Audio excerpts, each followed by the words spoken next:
What is going on, guys? I am MC Fixer, and welcome to Lunchtime with Fix, episode 7. This is a rerun. If you're watching the live show, thank you for bearing with me with all the problems and everything that we have been going through. Let's go.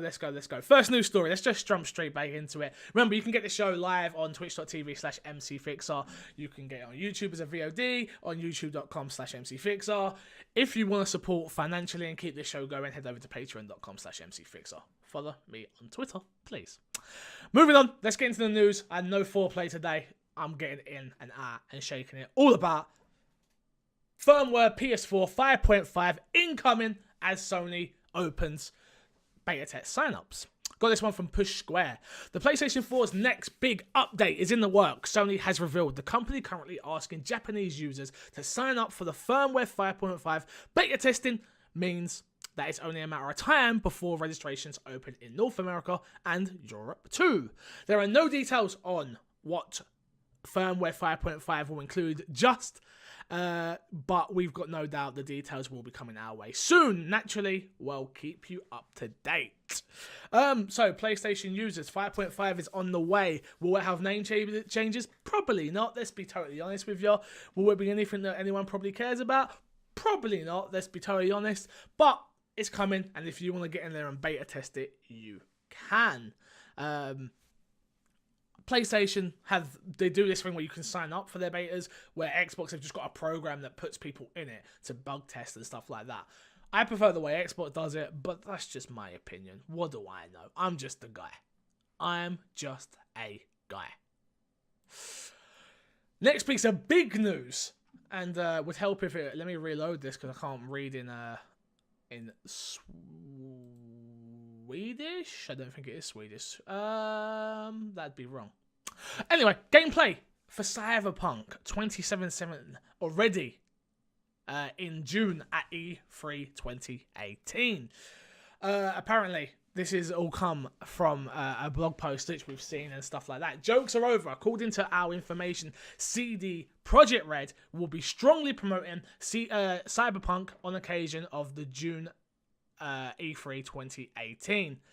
The game for a game trailer, among other things, is at stake. It looks like what we've been waiting for a long time will happen faster than expected. The new CD Projekt Red Cyberpunk 2077 can be publicly presented later this year, seemingly at E3, the start of June 12th. A ton of information has come out about this. I just want to put it to you guys. This is the question I have for most people: is will this be shown at Xbox's booth or will this be shown at PlayStation's booth?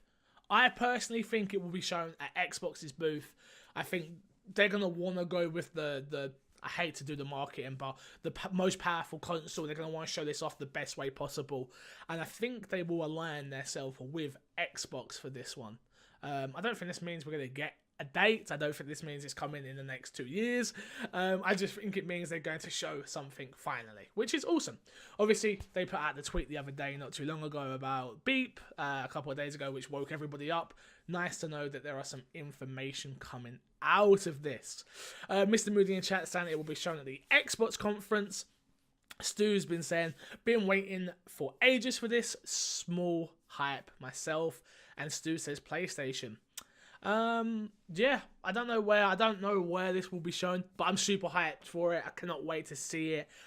Obviously, The Witcher is a fantastic game that I was not expecting to love the way I do, and I'm super ready for this. If they can even bring close to what they brought on quality level and living, breathing world in The Witcher as they can in this, I cannot wait. I'll be blown away. Literally blown away. Next piece of news. Moving on to Bandai Namco. Obviously, they've been having their Dragonball Z Fighterz beta. And they just put out a tweet saying that, just to reiterate, the open beta will not be extended tonight. We are discussing another round of testing after this open beta test is over. Sorry for any confusion. And thanks again for hanging in there while we look into all of the issues you've helped us find. So, unfortunately, I know some people were hoping that the beta would get extended a little bit due to the fact that it hasn't been working for a lot of people. The game seems a bit broken-ish. That's why you have open betas. This is the reason. It's to slam servers, to test the game, to find the bugs. That's why they've done this. I'm surprised they haven't like extended this by a day, but they are looking to do another open round. Doesn't this game come out relatively soon though? So fingers crossed that maybe they do or they don't. I just don't know. I just don't know. Next piece of news we got is all about Epic and the Fortnite game. Fortnite Battle Royale is getting a big update, a map update this week, and some important technical changes under the hood as it celebrates yet more record player numbers. Back in December, Epic's sandbox take on the Battle Royale genre past the 30 million player milestone, with 1.3 people playing consistently. Just 1 month later, Fortnite Battle Royale has now passed the 40 million milestone, and last weekend recorded its highest peak amount of players, being 2 million players concurrent.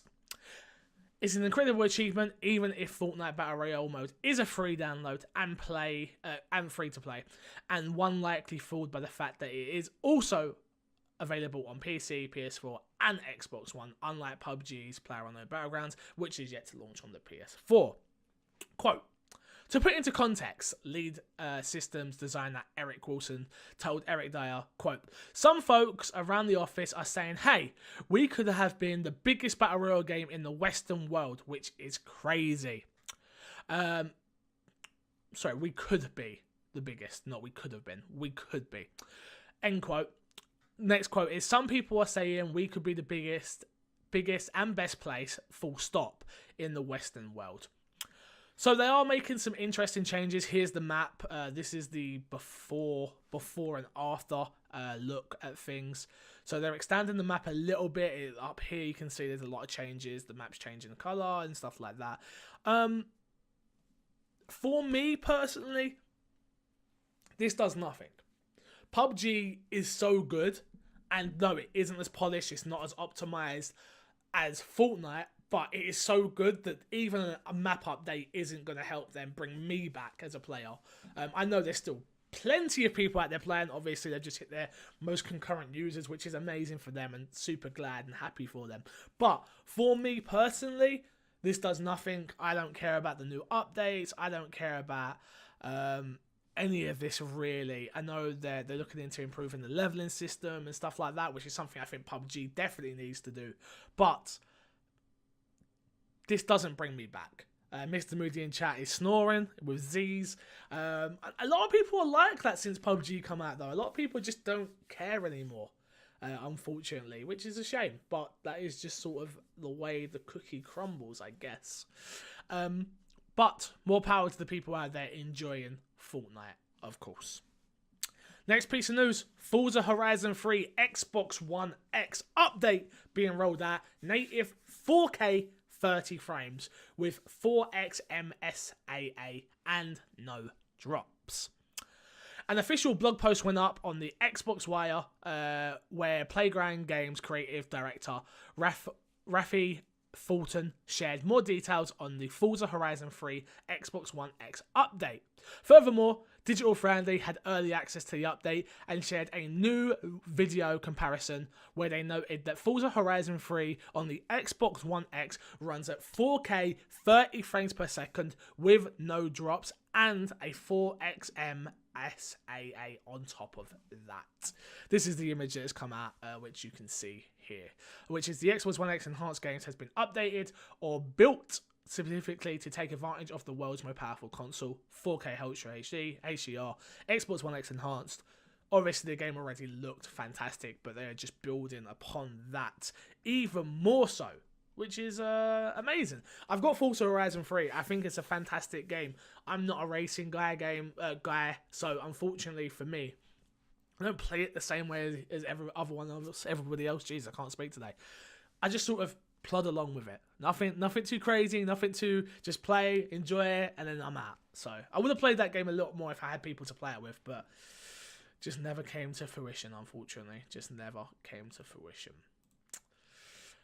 NBA Jam, let's talk about that. how the silver anniversary of NBA Jam could resuscitate the franchise. Let me make this a little bit bigger due to the fact that I'm struggling to see it. When NBA Jam creator Mark Turmel first began working on the legendary video game in 1993, there was one major challenge: picking the best player on each team. So Turmel sat down with sound designer John Hay in January 1993 and poured through the roster they received from the NBA. The two would pursue newspaper box scores for days, looking at players that would pop so Turmel could make the final decision on who included in the final edition of the game. Going on, we don't really need to get all into this. The whole point is they are looking into bringing back NBA Jam due to it being its silver anniversary, which, okay, they just brought out that NBA Playgrounds game that I played the other day on stream. I enjoyed it. It doesn't have that NBA Jam feel. It's good, but it's not quite good enough. Do we need NBA Jam? I don't think so. But I'm sure a lot of people would have nostalgia for that and it would do well. So if they're bringing it back, then good for them. Why the heck not? Now, let's try and do this story without destroying myself. All right, ready? Are you ready? Got this one from Eurogamer. New UK studio from makers of Drive Club and MotorStorm. I am going to butcher some names here and I apologise for that. A number of ex-Drive Club MotorStorm staff has reformed under a new Liverpool label. I think it's Wushu Studios. It's a new start for many of the team at Secretly Sorority, the small indie developer previously behind the PSVR guild game Tethered. Wushu has added new talent and members from Mass Effect. Concept art Alex Finney has also been brought aboard, amongst some others. Together is developing a sci-fi game based around a new IP and built using the Unreal 4 engine. Work began on the prototype back in September of last year. Speaking to Eurogamer, Wushu founder and former Evolution and PlayStation game designer Alex McDermott described the move from VR back to standard games for your telly. Quote, Tethered gave us a taste of how to bring AAA values to an indie game. Development could be a double-edged sword, McDermott told me. You have all these creative freedoms to make the game you want to make and the game you think gamers want to play, but it's so easy to overlook incredible important aspects like community engagement, even though we didn't market the game well at all.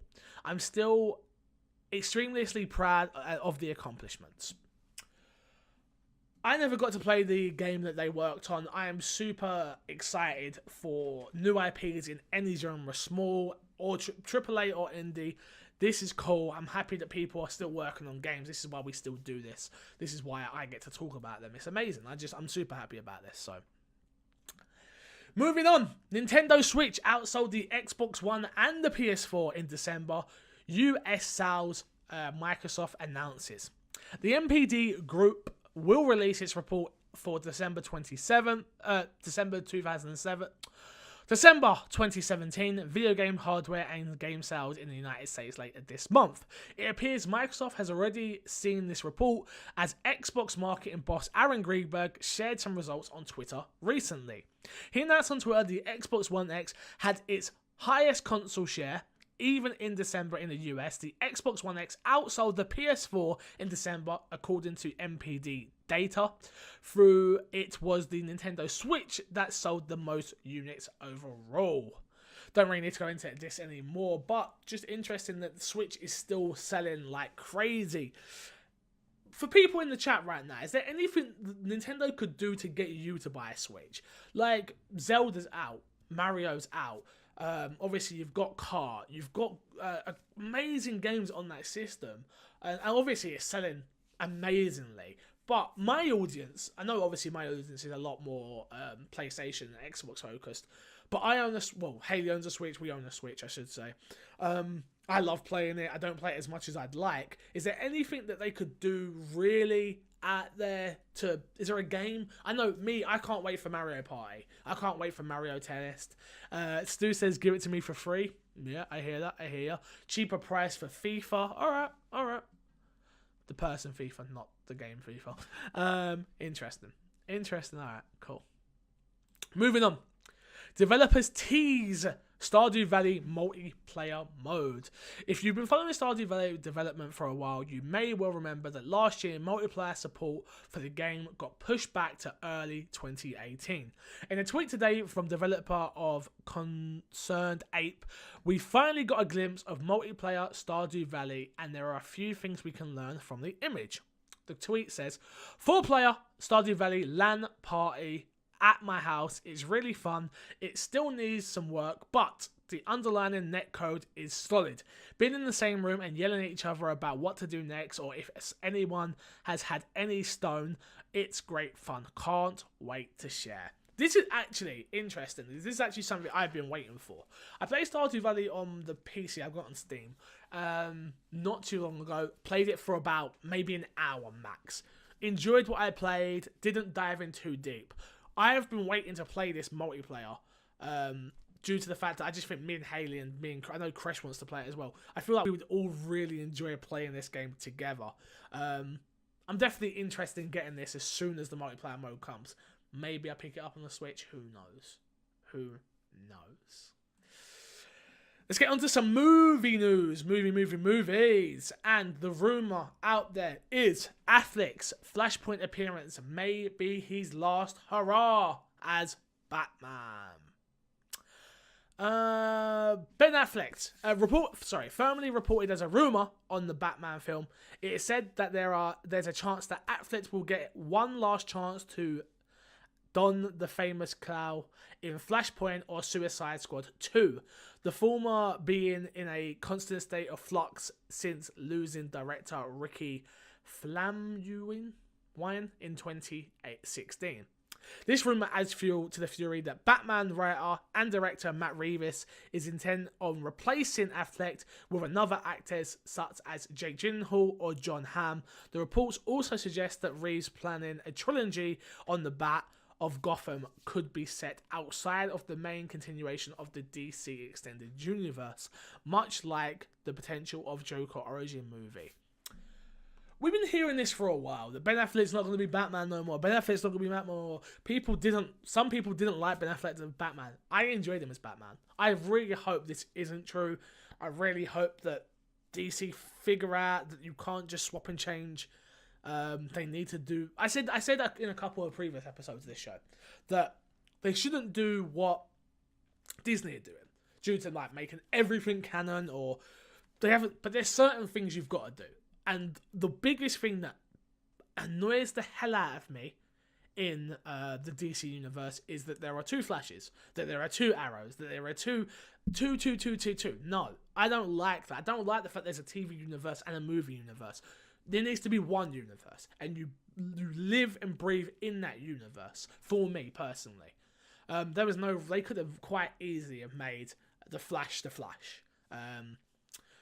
Same thing for Green Arrow and people like that. That's the one thing that really does stop me from playing in that universe and wanting to watch it, with just having to have too much going on. I don't know. We shall see if Affleck is going forward as Batman or not. Next piece of news is one that I really want to happen, and it seems like it could be happening, but we don't know. There's rumours, there's leaks, there's not rumours, there's not leaks. Netflix Helpline has officially commented, which helps a lot. Netflix Helpline was asked a question due to the fact that would there be Netflix coming to the Nintendo Switch. They replied in a way that they had to respond, they had to delete, so this is the new tweet they put up. We are still exploring the current opportunities with Nintendo, but don't have any definitive plans to share at this time. The incorrectional original tweet has been removed. They'd have to do this, like, surely this is just a must happen type thing, right? Like, why wouldn't this happen? This to me just makes perfect sense. Netflix on the Switch, so you can have it on the go wherever you want. I would love to watch it in bed with the little kickstand up and just laying there. I would, but that's just me. That is just me. And our last piece of news this week, we've got a short show for you. Sorry, not a lot of news. That's just how it goes. Creed 2, Sylvester Stallone revealing cast of Ivan Dragon's son.